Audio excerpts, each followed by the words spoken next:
4 minutos en mi teléfono, por lo menos para las 10 de la noche en toda la República Argentina. Está bien. No sé si nos está viendo, no en diferido. Son las... Sí. ¿Qué diferencia horaria hay con Italia? ¿5 horas o 4? 5 horas. 5 o 4. para el caso. No sería Es lo la mismo, madrugada. ¿eh? La Para el madrugada, caso, sí, claro. sí, 2 o 3 de la mañana, no sé si nos está viendo en... Bueno. No estoy hablando del Papa, no, porque estaba como... También está viendo. También está viendo. Sí. O si está acá, y un economista amigo que me dice, ¿qué tal, Iván? En Roma, con un clima parecido al nuestro, cuando hay olas polares, la ciudad deja las estaciones del subte abiertas y con eso alcanza para las personas en situación de calle. No hacía falta mucho para evitar las muertes. Claro, el otro... Es buena idea, podemos cerrarlas. Claro, Bueno, definitivamente. acá están cerradas y otra cosa que pasa es que los bancos cierran los cajeros automáticos también, justamente para que no entren personas en situación de calle. Vos sabés que decía el otro día en el informe que hizo Fero Soriano, para esto recién empieza, que había uno de los muchachos en situación de calle y dice, bueno, nosotros nos metemos al subte, pero ahora está, no sé si dice la policía, no sé si es la fuerza de seguridad o son funcionarios del gobierno que nos sacan. Claro. Así que bueno, lo que Gaby dice como un chiste está ocurriendo como una política de Estado. En fin, no vamos a hablar de esto, pero lo que me dijo Roberto, que es un destacado economista, un querido economista, que estaba viendo el programa, me suscitó el interés para compartirlo con ustedes. Amigos y amigas, otro de los temas es el que les mencioné anteriormente, tiene que ver con la falla del sistema de transmisión de datos del escrutinio provisorio. Lo resolvemos de esta manera. Un sistema moderno, rápido, más seguro. No podemos escuchar cosas extrañas como que primero contamos manualmente y después con el lector. ¿Qué es eso? Si usamos la tecnología, la usamos. Es como... Es rarísimo las cosas que se proponen en la Argentina. No entiendo, o sea, hay tecnología de sobra para que no haya riesgo de hackeo. Fracasó totalmente un simulacro de las elecciones y la transmisión de datos desde los colegios a el eventual centro de cómputo que va a haber el 11 de agosto y después en las otras elecciones. Pero un universo de 15.000 colegios, este ensayo se hizo en 10.000, o sea, una muestra muy importante. Y a un mes. Y a un mes, bueno. De estos 10.000, solo la transmisión de datos se pudo hacer en 3.300 colegios.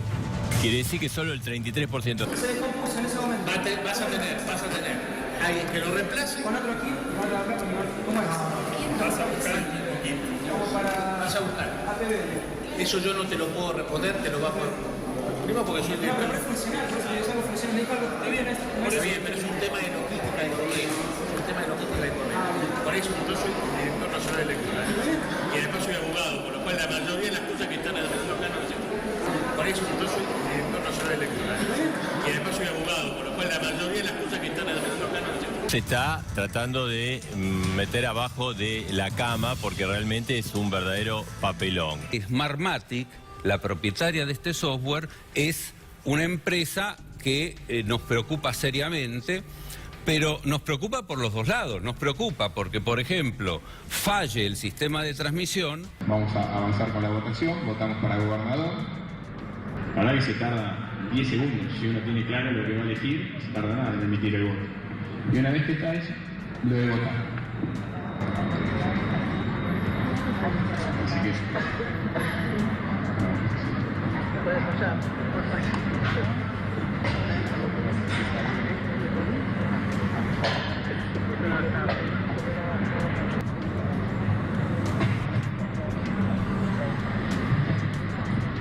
Bueno, esto pasa a veces cuando uno mueve la máquina. Pero a mí más me preocupa que si funciona el sistema de transmisión, adultere los resultados. No, pero podemos votar de nuevo para ver si el texto sacado se... Ah, está bueno. A ver. ¿Puedo votar de vuelta? Claro, esta misma boleta, ¿no? No, con otra. Ah, no. Protección. Soy otro votante, ¿sí? Vengo. Lista completa. Realismo mágico.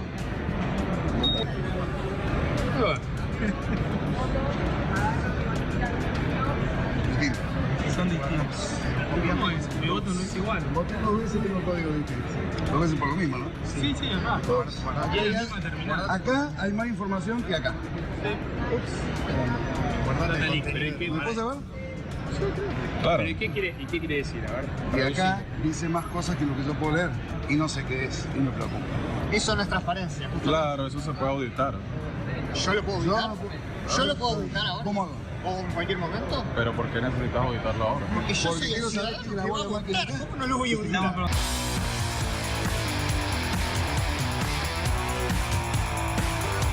Un tema fundamental, Gabriel Morini, lo vamos a desarrollar con usted aquí, con Esmaldón en la mesa y con los apoderados de los partidos, el jefe de campaña Roberto Lavagna en el living. Casi que nos tenemos que retrotraer al primer programa de Hagan Algo, cuando nosotros trajimos a colación la Tiene discusión, razón. la guerra de empresas, precisamente por esta licitación. Una licitación multimillonaria por lo que iba a ser el conteo provisorio de votos, tanto para las PASO, para las elecciones generales y eventualmente para la instancia de balotaje. En ese momento estaban disputándose entre la histórica Indra, que había manejado el conteo provisorio hace más de 20 años, y Smartmatic, que no venía con los mejores antecedentes, que había sido señalada por participación en las elecciones durante el chavismo y que desembarcaba en el país con la promesa de transparentar resultados a partir de ofrecer un menor precio en lo que eran los costos de licitación. También contamos que el gobierno había cursado vía correo argentino dos tramos de la licitación. Uno que tenía que ver con la digitalización de los telegramas desde cada una de las escuelas, de las 15.000 escuelas que participan de la elección, y que eso inmediatamente iba a ser parte del conteo provisorio y del proceso de conteo, que hasta ahora venía manejando Indra. Es decir, se agregaba una instancia previa a tener el telegrama y a escanearlo directamente desde cada uno de los centros de votación. ¿Esto qué generaba? Un ahorro logístico a la hora de trasladar lo que iban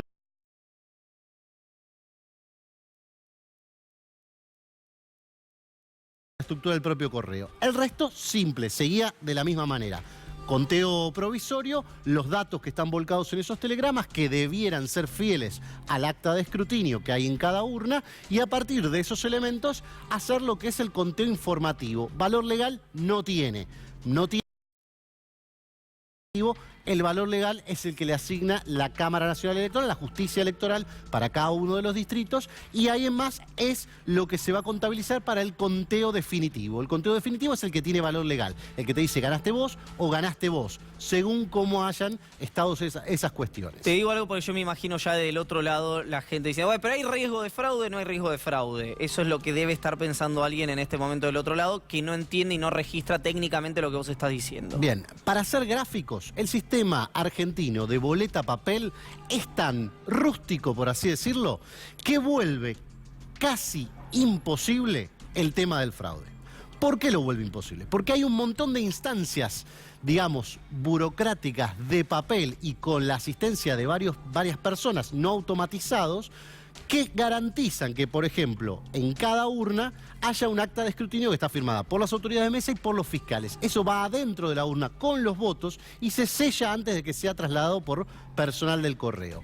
Además hay certificados, que es cuando se termina de contar los votos, figura el acta de escrutinio, cada fiscal se tiene que llevar rumbo a los apoderados y demás lo que son esos certificados que tienen que ser copia fiel del acta. Ahora bien, los telegramas teóricamente también tienen que tener la misma información. Ahora, desde que el mundo es mundo, podríamos decir en Argentina, los telegramas tienen un montón de falencias a la hora de cargar datos. ¿Esas falencias son definitivas? ¿Pueden inclinar resultados? La realidad es que no. Pueden obstaculizar lo que son los conteos provisorios. Ahora bien, cuando hay dudas entre los certificados de escrutinio, entre las actas, conteo riguroso, ahí tienen que estar pillos los fiscales, pillos los apoderados y reclamar ante la justicia electoral. En el peor de los casos, el peor caso donde ya no haya, digamos, una convergencia de criterios, se abre la urna y se cuentan los votos. Por eso el fiscal electoral, Jorge Giler, uno de los que tiene mayor experiencia, y junto con la jueza María Servini, que están a cargo generalmente de todas las elecciones, te dicen, la realidad es que Argentina puede tener alteraciones, puede haber irregularidades. Ahora, un fraude que implica un dar vuelta de manera masiva una cantidad de votos es imposible. Bueno, hoy Dilelo me dijo exactamente eso en la radio. También lo que sugirió fue, y te lo pregunto porque a lo mejor yo no lo entendí, lo quiero hablar con Esmaldone después, es, lo que sí puede pasar es que si alguien tiene acceso, alguien para mí es etéreo, a este sistema de transmisión de datos en el provisorio, te dé la noche del domingo un ganador o una ganadora que en realidad no lo fue en la madrugada del lunes. Me dice, es una diferencia de 4, 5, 6, 7 horas, no más que eso, me decía, 10, pero que en términos de narrativa sí puede ayudar a uno a complicar a otro. ¿Esto es así? ¿No es así? Y si no, ¿cómo es? Bueno, algo así pasó en las PASO 2017. Exacto. En realidad tenía que ver con la velocidad de carga de determinados distritos que terminaron ensanchando una diferencia o invirtiendo un resultado. ¿Por qué? Porque también tenías un resultado muy justito. Muy finito, 20.000 votos, ¿no? Menos. Sí, era muy finito, sí. Y tenía que ver con la carga. A ver, ¿qué pasó y por qué nos remitimos a poner esta alerta en cuanto a lo que acaba de ocurrir? Es que en este proceso de estrenar este sistema de que se escanea dentro de cada escuela, lo que se hizo fue una prueba piloto, un simulacro. Se hizo el 29 de junio pasado y tenían que abrir las escuelas, simular que se votaba, simular que escaneaban y simular que esos datos fuesen recopilados por el centro, digamos, de procesamiento de datos en las oficinas del correo. ¿Qué es lo que pasó? Primero, hubo demoras en lo que era el aviso a las autoridades de cada escuela, por ende no quedaron todas abiertas, hubo demoras y lo demás. Y después hubo fallas de conectividad. ¿Qué son fallas de conectividad? Sí, está bien, se puede escanear. Hay un escáner. Los escáneres los pone el Ministerio de Modernización junto con una notebook que teóricamente forman parte del hardware. Y después los sistemas de conectividad los pone el correo. Correo argentino, que es quien licita.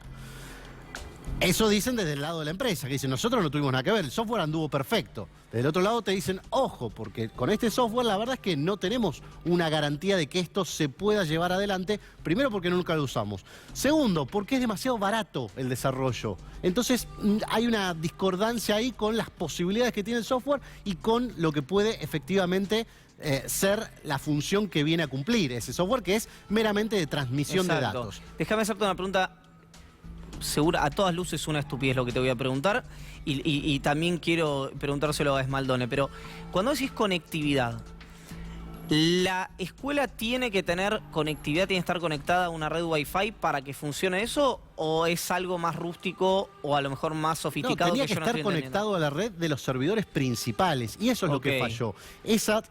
Necesitaban que estuviese online, por así decirlo, cada uno de los escáneres para ir volcando los datos. No podías volcarlo, digamos, de manera manual y bueno, cuando se conecta y manda todo. No, había que esperar eso. Y teóricamente abrieron a las 8 de la mañana las escuelas, a la 1 de la tarde recién arreglaron la falla de conectividad, por ende vos tuviste que casi toda la jornada no pudiste volcar los datos y esto te da una proyección de que, por ejemplo, a las 2 de la mañana, eventualmente un día de votación donde hay que hacer el conteo, tenías entre el 15 y el 20% de los datos. Una tragedia.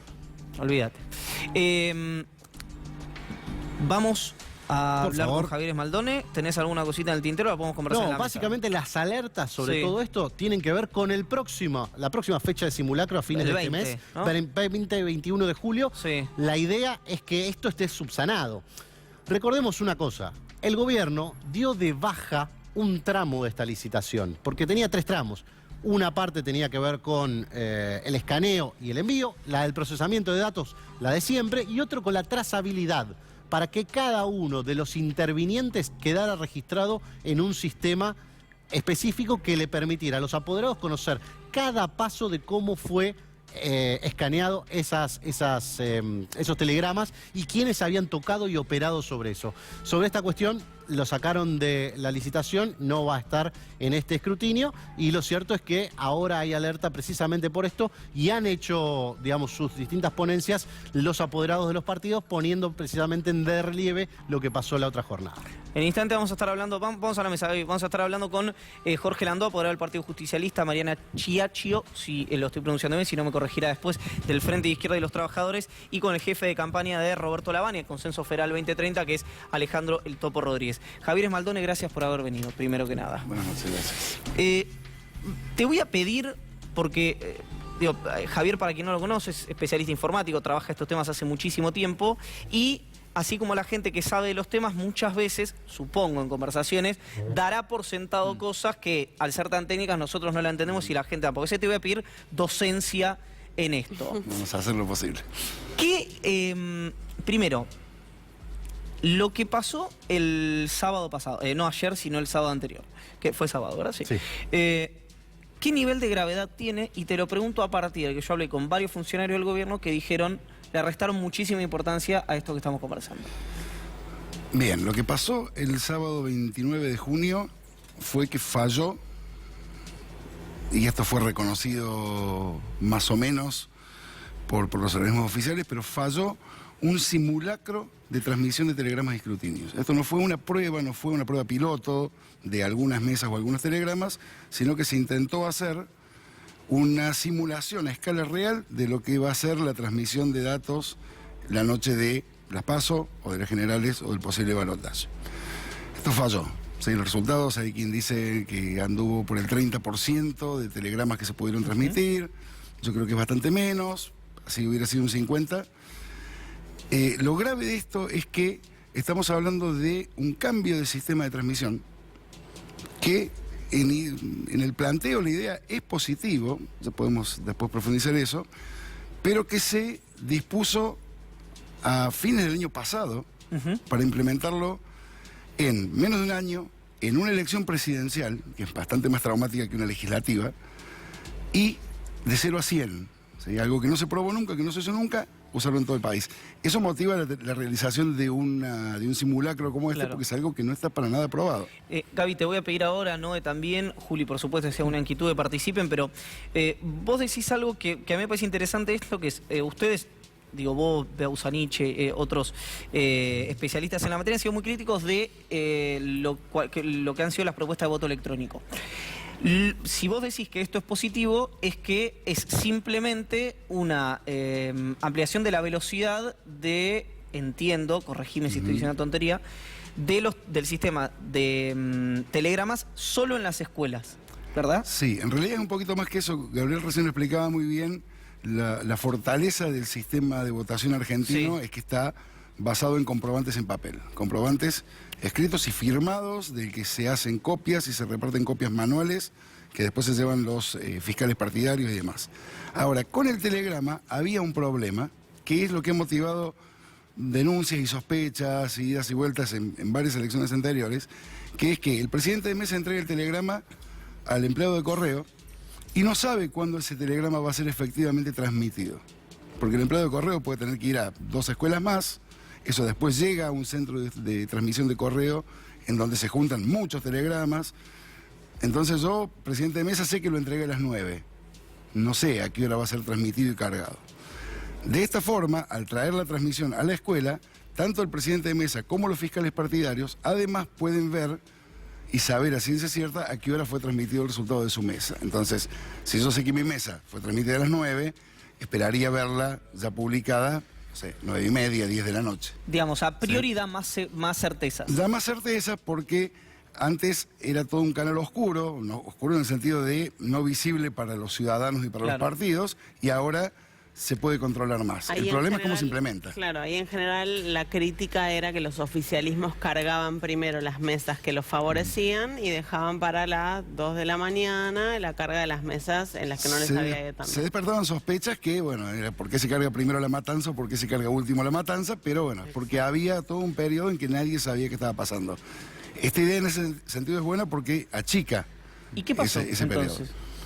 Lo que decíamos recién, se implementa en muy poco tiempo, ante una elección presidencial, que no es lo aconsejable en estos casos, y se hace de una forma bastante poco transparente, que es a través de la contratación de una empresa en un pliego que recién pudimos ver hace unas horas, porque dice que es confidencial, es secreto, ¿sí? Las partes... Ahora, el correo no es sociedad del Estado, no es un ente público. Bueno, nunca lo buscamos durante meses y nunca lo encontramos publicado y ahora apareció una fotocopia que parece ser real y parece ser la forma en la que se contrató el desarrollo o el alquiler, en realidad, porque es más un alquiler que otra cosa, de este sistema.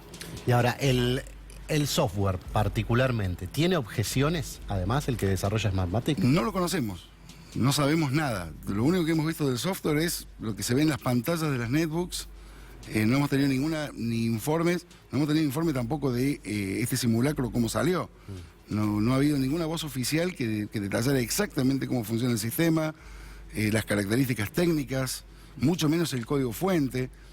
Leí en una nota de hoy que cita fuentes de Casa Rosada que dice que el código fuente no se puede ver porque es una especie de secreto estratégico de la empresa. Porque tiene copyright de Smartmatic y no... Y no se puede ver. A ver, entonces... explícame por qué es importante, qué es el código fuente, cuál es la importancia en el proceso de sistema de transmisión de datos y por qué sería importante conocerlo, según tu óptica. En cualquier etapa del proceso del sistema electoral que yo meta software, si yo tengo un software, es como una aplicación que yo me bajo al celular, yo lo puedo usar.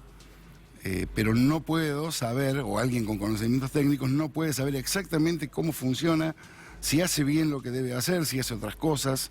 No se puede auditar, no se puede conocer internamente. ¿Tiene sentido para vos, perdón Juli, ya te dejo, ¿tiene sentido para vos, permitime te tutee Javier, que el argumento que daba Casa Rosada, que contaba Noé, que la empresa quiera proteger el copyright del desarrollo? A veces las empresas eligen cómo licencian cuando uno compra un software. Ahora, por este software se pagó $1.200.000. Y ni siquiera debería haber, Correo Argentino, que es quien lo compró supuestamente, debería haber comprado con todos los derechos. O sea, vos me cobras $1.200.000, el software ahora es mío. Claro. ¿Sí? Claro. Ahora, perdón, una pregunta. Sí. ¿Puede hacer algo más que escanear el software? En este caso, como es solamente escaneo y transmisión de los telegramas, si el software hiciera algo mal, se debería notar. El problema, que es lo que nos preocupa, más que la posibilidad de manipulación y de alteración, es que no esté bien hecho. ¿Sí? Que es lo que nos da, eso en qué se puede traducir? Pensar. Eso se puede traducir en que... En lo que vimos el sábado. El escrutinio de las elecciones de las PASO el 11 de agosto... Es un desastre.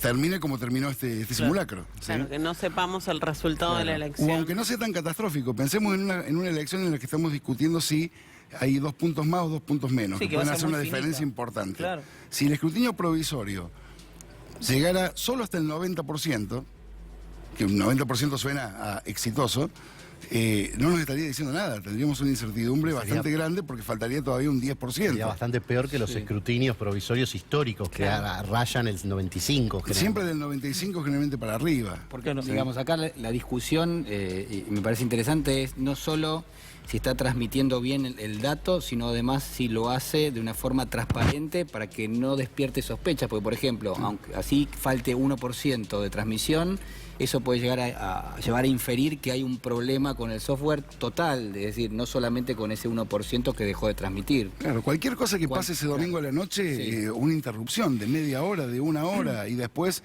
la aparición de resultados nuevos que a lo mejor cambian una tendencia. Javier, te hago una pregunta más conceptual. Yo soy bastante conservador en líneas generales, entonces digo, sí, siempre pensé...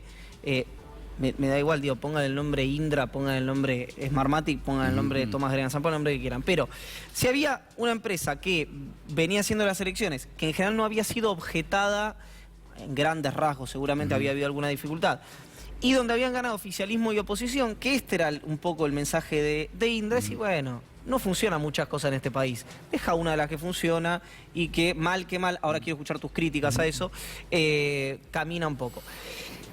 Perfecto, hay que agilizar la situación, hay que dotarla de transparencia, por esto decía Javier, que se haga la licitación para el sistema de transmisión de datos del escrutinio provisorio. ¿No se podía hacer en 2016, a fines de 2017 después de la elección, o a inicio del 2020? Esto se podía hacer de muchas formas distintas. Con respecto a Indra, que hizo esta tarea del escrutinio provisorio entre 1997 y 2017, 20 añitos, técnicamente podemos decir que hizo un trabajo aceptable. En cuestiones de transparencia no fue más transparente de lo que está haciendo Smartmatic ahora. Saben, están ahí los apoderados de los partidos políticos, saben que nunca Indra mostró el código fuente del software que se usaba. Misma situación de la que estamos hablando. Misma situación que ahora. La forma de hacer esto, sí, se podía haber hecho de muchas otras formas. De hecho, acá hay un punto que es lo que habría que discutir, que es por qué hay que contratar una empresa privada para que provea de un software de carga de telegramas, que no es una tarea monumental ni es un esfuerzo enorme desarrollarlo, y contrate a un ejército de pibes en general para que oficien de data entries contratados a través de consultores de recursos humanos, tercerizados, precarizados, pagados por el día, maltratados, según han comentado muchos después de esta experiencia, que se los trató bastante mal, encima de que falló. Data entry son los que cargan. Los que reciben las imágenes y la cargan los sitio. números. ¿Para eso hace falta contratar a una empresa privada y pagarle 17 millones de dólares? Que teóricamente el gobierno se defiende diciendo, apuntábamos a pagar 30 y pico. Pagamos 17 porque ahorramos plata. O sea, la idea del ahorro estuvo presente en esta licitación. Por lo menos es así lo quisieron plantear desde Correo. Bueno, perdón, le voy a dar la derecha a eso que dice Gaby. Es decir, bueno, supongamos que hubo un ahorro en lo que fue licitación, compulsa de precios, etcétera. Para la organización de una elección, según tu óptica, ¿el factor fundamental debía ser el ahorro, el dinero, o hay otras cuestiones a tener en cuenta? Ni el ahorro ni la velocidad. Sí, acá la cuestión fundamental es la transparencia. El sistema electoral, siempre dice un amigo Enrique Chaparro que sabe muchísimo de estas cosas, tiene dos funciones. La primera es determinar quién ganó. Y la segunda es convencer a los que perdieron de que perdieron. Exacto. Y tiene que cumplir los dos objetivos. Entonces, para eso es fundamental la transparencia del sistema y la robustez del sistema. Que el sistema no falle y que sepamos todos qué está pasando y cómo se está haciendo. Javier, venimos de un apagón nacional que llegó a otros países en un domingo en el que 4 provincias iban a elecciones. ¿Hay plan B si sucede algo del estilo el día de la elección? Aquí el plan B, por lo que se ha dicho, hay muy poco publicado oficialmente, pero por lo que se ha dicho, el plan B es, si falla la transmisión de los telegramas desde la escuela, ir a una oficina de correo, volver al plan anterior. Tradicional. Pero transmitir usando el mismo sistema. Con lo cual, si lo que falla es el sistema, como es lo que sospechamos, esta falla de conectividad de la que hablaban recién, en realidad todo indica que fueron fallas en el servidor a donde se tenían que conectar las máquinas. Caído ese servidor, da igual que eso transmita desde cualquier escuela o desde correo. A Smartmatic dice, el servidor era de Correo. La culpa es del Correo. Nosotros no teníamos que hacer nada. Yo me preguntaría por qué entonces está cobrando 17 millones de dólares Smartmatic. Javier, gracias por haber venido. Gracias a ustedes. En instantes conversamos con la apoderada del Frente de Izquierda, con el apoderado del Partido Justicialista y con el jefe de campaña de Consenso Federal 2030, el espacio que lleva a Lavagna y Urtubey como candidatos a presidente y vice. Una tanda electoral muy pero muy cortita y ya estamos con ustedes.